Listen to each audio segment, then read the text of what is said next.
First Bank Vijay Hazare Trophy 24-25 playoffs, the pre-quarter finals from the beautiful Kotambi Stadium here in Vadodara. It's a biggie. It's Rajasthan versus Tamil Nadu. Head is the call. Heads is the call. Head it is. So the news from the center is that Tamil Nadu won the toss and they'll be bowling first. Abhijit Tomar, average of 47, strike rate of 78, pretty experienced, 28 innings now this one. Early days for Karthik Sharma, but he started really well. 58 average, 121 strike rate, wow. Play. Ball one of this pre-quarter final. No. An end of swing.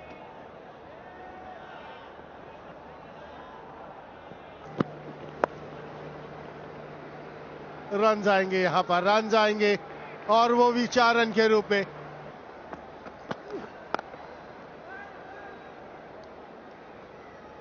And it's got a topping and he's gone. That's the first wicket.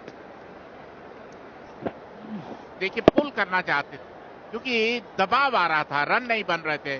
उस दबाव में बड़ा hit खेलने की कोशिश कार्तिक शर्मा के द्वारा. एक आसान सा कैच जगदीशन के हाथों में, आउट होकर पवेलियन लौटते हुए 4 रन बनाए हैं 27 बॉल में. The first ball. Lormor facing the first ball and dispatching it for a 4. Good shot that. हाँ बिल्कुल ये तरीका, और पहला छक्का इस पारी का आता. Good shot, fantabulous shot by Tomar. Now he's finding the grace in himself. Beautifully caressed and hit it hard. Made sure he picked the gap. बढ़िया संपर्क है, बेहतरीन शॉट और इस शॉट के साथ अपना अर्धशतक भी पूरा करते हुए Tomar. Yeah, mid-off inside the circle, steps out and easily goes over long off. Young captain, and now the last ball is given some width and that goes for a 4. That's a fantastic shot. That's a good shot. Lormor.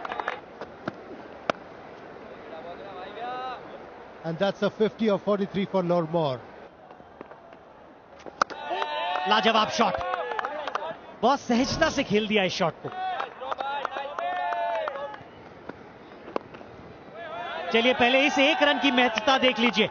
इस 1 run के साथ list A cricket में अपना चौथा शतक पूरा करते हुए अभिजीत तोमर, और बहुत ही लाजवाब पारी उन्होंने खेली है. संकट में जरूर नजर आए थे लेकिन वो समय निकालने के बाद लगातार डोमिनेट करते हुए नजर आए और यहां पर अभिनंदन स्वीकार करते हुए अपने साथी खिलाड़ियों का. Beaten all ends up and cleaned up. That is why Varun Chakravarti is rated so highly. Yeah, no, he went for 6, but a great comeback. Cleaned up Lomror.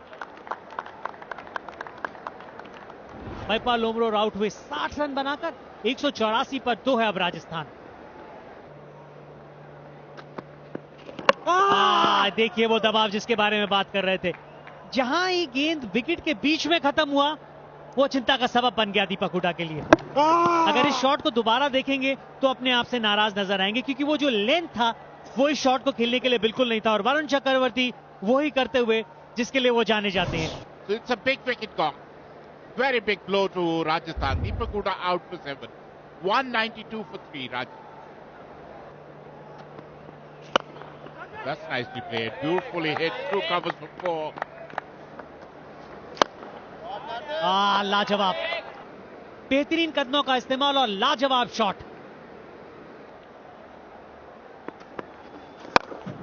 Big hit. Has he got enough? Not quite. Long on, and here Varun Chakravarti showing why he is as good as he is. Not on his best day, doing the job for his team.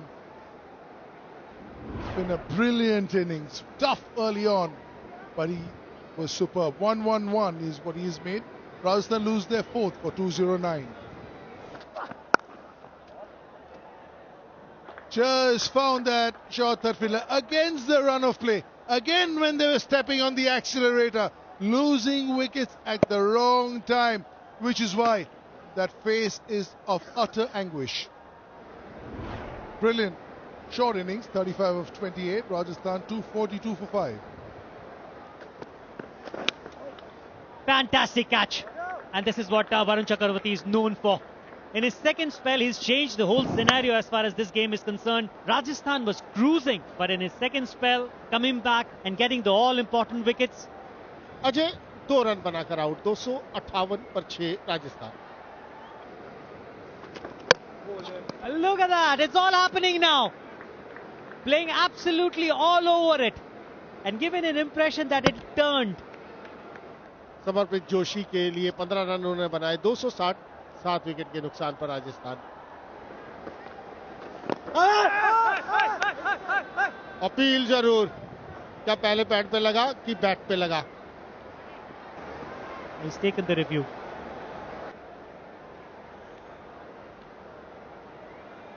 Pitching in line, impact in line, wickets hitting, original decision not out. Abhijit, I recommend you to reverse your decision. I'll let you know when you're on screen. You're on screen. कमाल की गेंदबाजी की यहाँ पर. 8वें wicket का पतन हुआ मानव सुतार के रूप में. 1 रन उन्होंने बनाया, 261 पर 8 और राजस्थान. यह है गेंदबाजी, यह है वरुण चक्रवर्ती. 5 विकेट्स भी पूरे किए उन्होंने. कमाल की गेंदबाजी और जो चैलेंजर्स को करने की जरूरत है, और वही किया वरुण चक्रवर्ती ने. That's the reason why it's so special. A fifer. After scoring 1, it's 262 for 9 Rajasthan and struggling. 267 पर राजस्थान ने अपना आखिरी का विकेट गवा दिया है अनिकेत चौधरी के रूप में.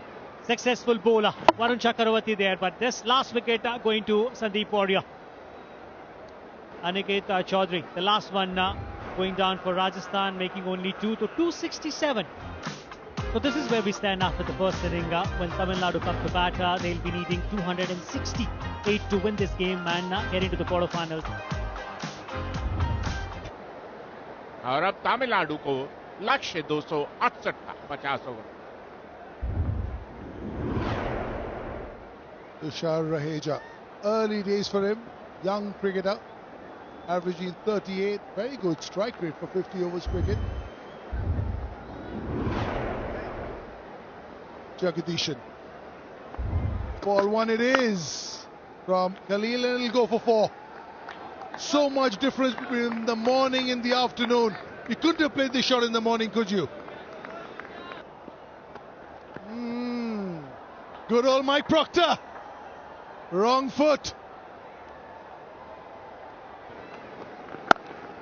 Yeah, that'll go for 4 as well.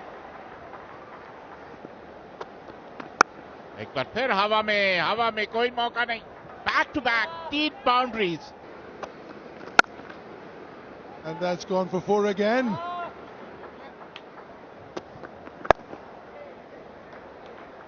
उनतीस रन का ओवर. और कहते हैं ना, he is dealing in boundaries. Jagdeeshan.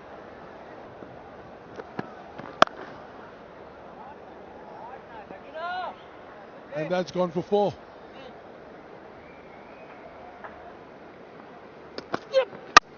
That's what they needed.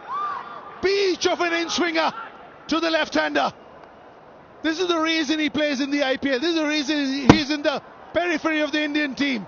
Look at this for a delivery. He's lived a charmed life, has Raheja, but he's gone for 11. Tamil Nadu lose their first for 60. And that's a close one. And he's given. Leg before. Bhupati gone on the first ball he faced of Aniket Chaudhary. Tamil Nadu losing 2 wickets.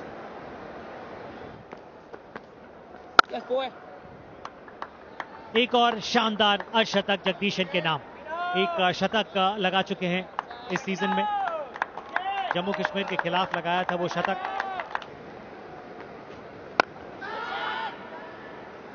Is he gone? Is he gone? Is he gone? Yep. Huge wicket. This is what the spinners can do for them in the middle. take wickets on a flat pitch. That's how good they are. कमाल की पारी खेली 65 run की, 107 3 wicket के नुकसान पर तमिलनाडु। हवा में जरूर है और इसी के साथ एक और विकेट का पता और एक सफलता मिलती हुई अमन शेखावत को। ये देखिए, गति जरूर है उनके पास और रैंप शॉट शायद उस गति से नहीं गया और एक अच्छा कैच कार्तिक शर्मा के हाथों में। चौथी सफलता मिलती हुई, आउट होकर पहले लौटते हुए बाबा इंद्रजीत। 134 पर 4 तमिल। एक बार फिर हाथ खोलने का मौका, कोई मौका नहीं अनिकेत चौधरी के पास। Superbly picked off his legs. Very, very nicely picked, and he's got this ability to deposit outside the boundary rope. ज्यादा मौके देते नहीं है रन बटोरने के लिए। यस नो, यस नो, ये रन आउट होना चाहिए और विकेट मिलती हुई यहां राजस्थान को। Out of nowhere. Roll it forward. Yeah. Bat away short off his ground. Ready with my decision for the big screen. Mohammad Ali, after playing a good hand back in the pavilion, he made 34, 185 for 5 now, Tamil Nadu. Whoa, what a shot. Is there a nickel? Yes! That's the wicket they were looking for. That's what this Rajasthan bowling can do. Take wickets in the middle. Sanjay Yadav जो आए और चले गए और ये short length ball. ओ बिल्कुल कोई मौका नहीं, ग्लव्स के बिल्कुल ग्लव्स में लगकर और एक आसान सा कैच विकेट कीपर के हाथों में। संजय यादव 2 के स्कोर पर आउट होकर पहले लौटते हुए 192 पर 6 तमिलनाडु। ये स्पिनर्स के विरुद्ध करारा प्रहार किया है, कदमों का बेहतरीन इस्तेमाल और सीधा बॉलर के सर के ऊपर से जोरदार और इसी के साथ एक विकेट का पता। The skipper is on the way to the pavilion. All the reviews are gone. Yep. Skipper Sai Kishore leaves for 13. Tamil Nadu 215 for 7. बेहतरीन शॉट, अच्छा शॉट, 4 रन। लीजिए, कर दिया शेखावत ने काम, वापस बुलाया उनको और बड़ा विकेट जिसके बारे में बात कर रहे थे विजय शंकर को चलता कर दिया है, बदल दिया वो चिंता एक खुशी के पल में। गेंद नीचे रहा, जी हाँ, जैसे जैसे ये गेंद सॉफ्ट होता जाता है थोड़ा नीचे की तरफ चलता है। Vijay Shankar gone for 49 of 69 and Tamil Nadu 235 for 8. Pull up on his calf. Oh, that's... Let's see if it is gone. It's called for the third umpire.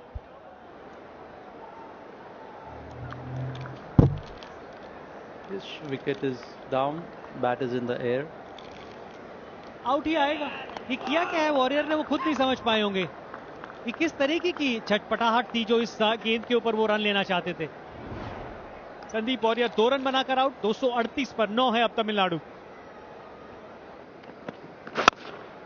Good shot there, but he'll get a single. So sorry about that. It's a boundary. Welcome shot for that. Shekhawat again. I think this is going to be out. जी हाँ, आसान सा catch और इसी के catch के साथ राजस्थान ने जीत लिया इस मैच को और अपनी जगह बना ली है क्वार्टर फाइनल मुकाबले में।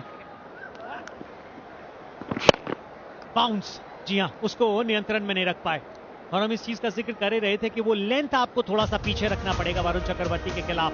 कप्तान खुश और हो भी क्यों ना, क्योंकि उनकी कप्तानी में पहली बार राजस्थान की टीम ने तमिलनाडु की टीम को हराया है। एक समय लग रहा था कि जितने रन आपने बोर्ड पे लगाए हैं वो शायद काफी ना हो, लेकिन आप हमेशा कहते हैं रन्स ऑन द बोर्ड, उनका दबाव अलग ही रहता है। 19 रनों से राजस्थान इस मैच को जीतने में कामयाब। हेलो दोस्तों, कैसे आप सभी। तो इस दुनिया में जो भी लोग हैं, धनी अमीर गरीब, सब कुछ ना कुछ चीज़ों से परेशान रहते हैं। कोई बीमारी से परेशान है, कोई अपने बच्चों से परेशान है, कोई नौकरी से परेशान है, कोई हालातों से परेशान है, कोई अपनी रोज़ की ज़िंदगी से परेशान है। सब परेशान है। सबको शांति चाहिए, सबको सुख चाहिए, सबको सुकून चाहिए, लेकिन मिलता किसी को नहीं है। तो आखिर हम लोग कैसे शांत रह सकते हैं, कैसे अपने मन को नया कर सकते हैं, कैसे अपने अंदर की खुशी को ढूंढ सकते हैं, कैसे रोज़ के जीवन जी कर भी हम अपने आप को खुश रह सकते हैं, इसी के बारे में हम लोग बात करते हैं। और ओशो ने जो बताया है उस लाइनों को मैं पढ़ूंगा और आपको बताऊंगा कि कैसे आप रोज़ अपने आप को नया कर सकते हैं, अध्यात्म की ओर जा सकते हैं और अपने मन की खुशी को ढूंढ सकते हैं। परमात्मा का पर्याय है निरंतर नया होना। जब तक हम खुद को नया नहीं बनाएंगे तब तक कुछ भी नया नहीं, पुराना ही लगेगा। जिस दिन हमें खुद को नया करना आ गया तो फिर हमें जीवन में नएपन को ढूंढने की ज़रूरत नहीं रहेगी। नयापन परमात्मा का ही एक गुण है। परमात्मा के साथ निरंतर आत्मिक बने रहना ही नयापन है। नए वर्ष में यह कहना चाहूँगा कि दिन में रोज़ ही नया होता है, लेकिन रोज़ नए दिन को न देख पाने के कारण हम वर्ष में कभी कभी नए दिन को देखने की कोशिश करते हैं। नए दिन को देखने की कोशिश करते हैं। जिसके पास ताज़ा मन हो वह हर चीज़ को ताज़ी और नई कर लेता है, लेकिन ताज़ा मन हमारे पास नहीं है तो हम चीज़ों का नया करते रहते हैं। नए की खोज ज़रूर है मन में, होनी भी चाहिए। दो तरह की नई खोज होती है, एक तो स्वयं को नया करने की खोज और दूसरी जो आदमी स्वयं को नया कर लेता है उसके लिए कोई चीज़ पुरानी नहीं होती है। उसके लिए जो अपने मन को रोज़ नया कर लेता है उसके लिए हर चीज़ रोज़ नई हो जाती है, क्योंकि वो आदमी रोज़ नया हो जाता है। जो अपने को नया नहीं कर पाता है उसके लिए सब चीज़ें पुरानी ही होती हैं। दूसरे लोग स्वयं को नया नहीं करते बल्कि चीज़ों का नया करते हैं, इसलिए उसके लिए रोज़ नया नहीं होता, कभी कभी नया होता है। दुनिया में दो तरह के लोग हैं, एक वे जो अपने को नया करने का राज खोज लेते हैं, दूसरे वे जो अपने को पुराना बनाए रखते हैं और चीज़ों को नया करने में लगे रहते हैं। इन्हें भौतिकतावादी कहना चाहिए। जो चीज़ों को नया करने की तलाश में है, भौतिकतावादी और आध्यात्मिकता में एक ही फर्क है। आध्यात्मिकवादी रोज़ अपने को नया करने की चिंता में संलग्न है। उनका कहना है कि अगर मैं नया हो गया तो इस जगत में मेरे लिए कुछ भी पुराना न रह जाएगा, क्योंकि जब मैं ही नया हो गया तो पुराने का स्मरण करने वाला भी नहीं बचा, पुराने को देखने वाला भी नहीं बचा, हर चीज़ नई हो जाएगी। भौतिकतावादी कहता है कि चीज़ें नई करो, क्योंकि समय के नए होने का तो कोई उपाय नहीं है। नया मकान बनाओ, नई सड़कें लाओ, नए कारखाने, सारी व्यवस्था नहीं करो, सब नया कर लो, लेकिन अगर आदमी पुराना है और चीज़ों को नया करने की तरकीब उसके भीतर है तो सब चीज़ों का पुराना कर ही लेगा। फिर हम इस तरह धोखा पैदा करते हैं। पुराना उबाता है, उस उब से छूटने के लिए हम थोड़ी बहुत तरकीब करते हैं, तड़फड़ाते हैं, लेकिन उसमें कुछ होता नहीं है। फिर पुराना सेटल हो जाता है। एक दो दिन बाद फिर पुराना साल शुरू हो जाएगा, फिर अगले वर्ष तक प्रतीक्षा करनी पड़ेगी। नए दिन आएगा, फिर नए दिन पर हम थोड़े नए कपड़े पहनेंगे, थोड़ा मुस्कुरा के, थोड़ी चारों तरफ खुशी की बात करेंगे। ऐसा लगेगा कि सब नया हो रहा है, सब झूठा है, क्योंकि यह बहुत बार नया हो चुका है, पर बिल्कुल नया कभी नहीं हुआ है। यह दिन हर साल आता है और हर साल पुराना साल वापस लौट जाता है। इससे हमारी आकांक्षाओं का तो पता चलता है, लेकिन हमारी समझदारी का पता नहीं चलता। आकांक्षा तो हमारी है कि नया दिन हो, वर्ष में एक ही हो तो भी बहुत है, लेकिन ऐसी क्या मजबूरी है? अगर एक ही दिन को नया करने की तरकीब पता चल जाए तो हम हर दिन को नया क्यों नहीं कर सकते? हर चीज़ को पुराने करने की कोशिश पूरी है, हर चीज़ को पुराने करने की पूरी को तरकीबें खोजते हैं, नए करने की तरकीब नहीं खोजते। मैं आपको नए करने की तरकीब बताना चाहता हूँ।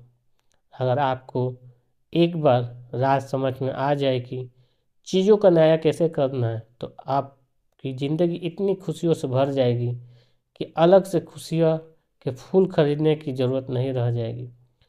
पहली तो बात यह है कि प्रतिपल नए की खोज कि हमारी दृष्टि होनी चाहिए कि क्या नया है। हम पूछते हैं क्या पुराना है। हमारे मन में प्रश्न होना चाहिए कि क्या नया है। और अगर हमारे मन में यह प्रश्न हो तो ऐसा कोई भी क्षण नहीं है जिसमें कुछ नया न रहा हो। सुबह सूरज को उठकर देखें, जो सूर्योदय आज हुआ है यह कभी भी नहीं हुआ था। सूर्योदय रोज हुआ है, लेकिन जो आज हुआ है वह कभी भी नहीं हुआ था। लेकिन हो सकता है आप कह दें सूर्योदय रोज होता है, क्या नया है? लेकिन यह सूरज जैसा आज की सुबह उगा है ऐसा कभी उगा था, न उग सकता है। आप नए सम्मान करना सीखे तो नया प्रकट होगा। अलग से त्यौहार, दिन और वर्ष मनाने की जरूरत नहीं रह जाएगी। मैं आपसे यह कह रहा हूँ कि 365 दिन नए हो सकते हैं।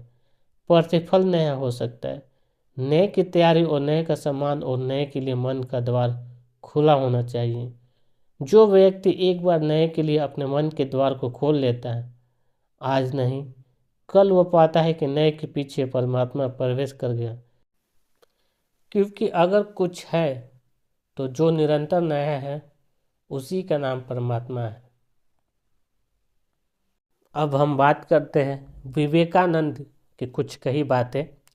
जब विवेकानंद ने माँ काली से प्रार्थना के बदले कुछ नहीं मांगा। विवेकानंद जयंती 12 जनवरी को मनाई जाएगी। विवेकानंद के जीवन में एक बहुत अद्भुत घटना घटी। एक बार उनकी माँ बहुत बीमार थी और मृत्युशैया पर थी। विवेकानंद के पास पैसे नहीं थे कि वह अपनी माँ के लिए दवा और खाना ला सके। यह सोचकर उन्हें अपने आप पर बहुत गुस्सा आया कि यह अपनी बीमार माँ का ध्यान भी नहीं रख सकते। विवेकानंद जैसे इंसान को जब गुस्सा आता है तो वो अलग तरह का होता है। वह रामकृष्ण के पास गए। वह कहीं और नहीं जा सकते थे। उन्होंने रामकृष्ण से कहा, इन सारी फालतू चीज़ों, इन आध्यात्मिक से मुझे क्या लाभ है? अगर मेरे पास कोई नौकरी होती तो मैं काम करता और अपनी माँ का ख्याल रख पाता। मैं उसे भोजन दे पाता, उसके लिए दवाई ला पाता, उससे आराम पहुंचा सकता था। इस आध्यात्मिक से मुझे क्या फ़ायदा हुआ? रामकृष्ण काली के उपासक थे। उनके घर में काली माँ का मंदिर था। वह बोले, क्या तुम्हारी माँ को दवा और भोजन की ज़रूरत है? जो भी तुम्हें चाहिए वह तुम माँ से क्यों नहीं मांगते? विवेकानंद को यह सुझाव पसंद आया और मंदिर में गए। 1 घंटे बाद जब वो बाहर आए तो रामकृष्ण ने पूछा, क्या तुमने माँ से अपनी माँ के लिए भोजन, पैसा और बाकी चीज़ें मांगी? विवेकानंद ने जवाब दिया, नहीं, मैं भूल गया। रामकृष्ण बोले, फिर से अंदर जाओ और मांगो। विवेकानंद फिर से मंदिर गए और 4 घंटे बाद वापस लौटे। रामकृष्ण ने उनसे पूछा, क्या तुमने माँ से मांगा? विवेकानंद बोले, नहीं, मैं भूल गया। रामकृष्ण फिर से बोले, फिर अंदर जाओ। विवेकानंद लगभग 8 घंटे बाद बाहर आए। विवेकानंद रामकृष्ण ने फिर पूछा, क्या तुमने माँ से वे चीज़ें मांगी? विवेकानंद बोले, नहीं, अब मैं नहीं मांगूंगा, मुझे मांगने की ज़रूरत नहीं है। रामकृष्ण ने जवाब दिया, यह अच्छी बात है। अगर आज तुमने मंदिर में कुछ मांग लिया होता तो वह तुम्हारे और मेरे रिश्ते का आखिरी दिन होता। मैं तुम्हारा चेहरा फिर कभी नहीं देखता, क्योंकि कुछ मांगने वाला मूर्ख यह नहीं जानता कि जीवन क्या है। मांगने वाला मूर्ख जीवन के मूल सिद्धांतों को नहीं समझता।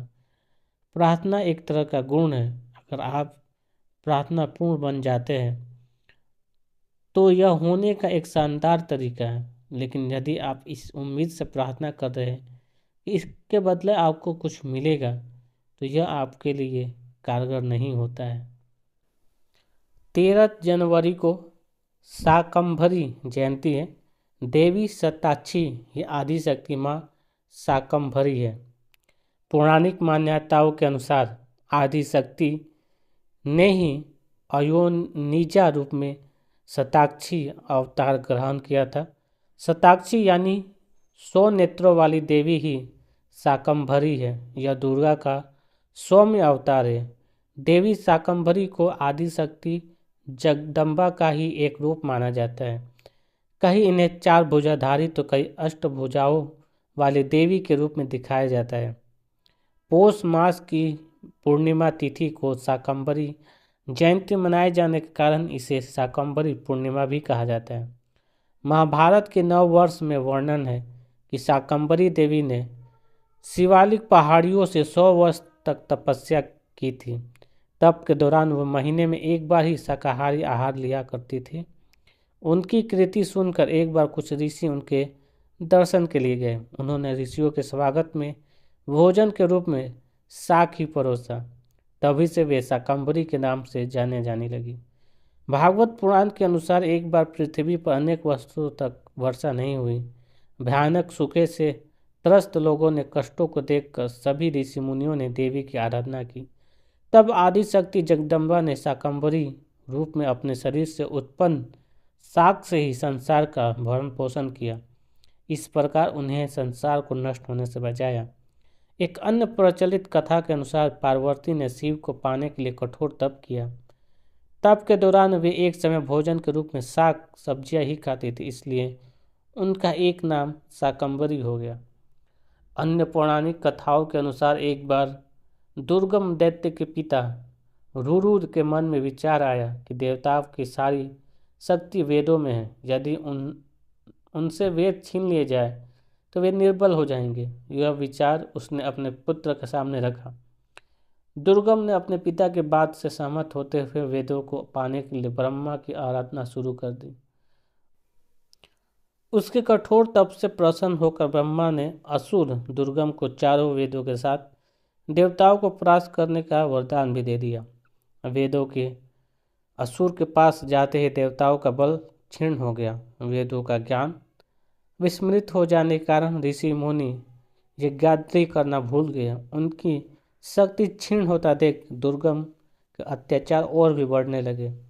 दुर्गम के अत्याचारों से पीड़ित सभी देवता और ऋषि मुनि देवी जगदम्बा की शरण में गए। उनके प्रार्थना से प्रसन्न होकर देवी के शरीर से एक स्त्री रूपी तेज निकला जिसके 100 नेत्र थे। देवताओं की व्यथा सुनकर उसके 100 नेत्रों से आंसू निकलने लगे, जो वर्षों के रूप में पृथ्वी पर गिरने लगे और पृथ्वी पर पहले की तरह हरियाली छा गई। अपने 100 नेत्रों के कारण ये देवी शताक्षी कहलाई और सृष्टि का भरण पोषण के कारण शाकंभरी कहलाई। इसके पश्चात देवी शाकंभरी ने दैत्य दुर्गम से युद्ध कर उसका वध किया और वेदों को उसके चंगुल से मुक्त कराकर ब्रह्मांड को सौंप दिया। तो दोस्तों, मेरा वीडियो आपको कैसा लगा कमेंट बॉक्स में बताना ना भूलें। और ऐसे ही आध्यात्मिक देवी देवताओं की कहानी, मन को शांति कैसे पाए, ये सारे हमारे वेदों में लिखे गए हैं और हमारे बहुत से ऋषि मुनियों ने बताए हैं। और अभी भी बहुत से ऐसे हमारे हिंदुस्तान में ऐसे लोग हुए जिन्होंने अध्यात्म की बहुत अच्छी खोज की है। वही बातें मैं आपको बताऊंगा ताकि आप अपने मन की शांति को खोज सके और अपने डेली लाइफ जीते हुए भी इन सब बातों को अपने अंदर उतार कर अपने मन की शांति अध्यात्म के द्वारा खोज सके। धन्यवाद।